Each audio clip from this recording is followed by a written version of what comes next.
Un mot, Frédéric Massa, qui souhaite intervenir.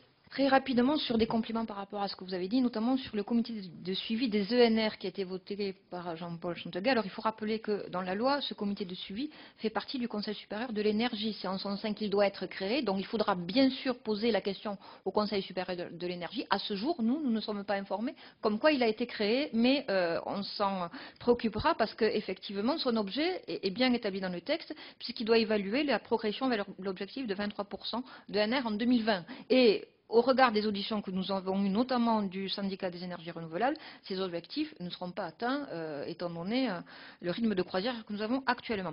Ensuite, juste pour la question de Philippe Buisson sur les décrets sur le schéma régional de climat, de l'air et de l'énergie. Il nous a signalé que la date butoir était le 30 juin 2012. Non, ce n'est pas ce qu'il y a dans le décret.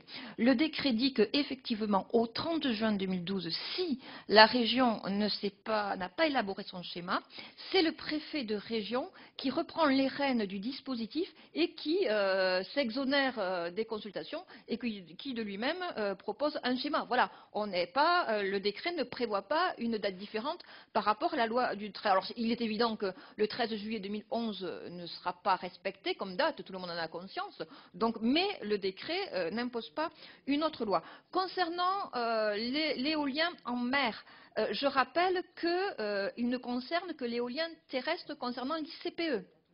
Les éoliennes en mer ne sont pas soumises à l'ICPE, à savoir qu'on est quand même sur des configurations totalement différentes et qui font que ce sont les appels d'offres qui feront l'encadrement de l'éolien en mer, mais ça ne sera pas sur le régime de l'ICPE.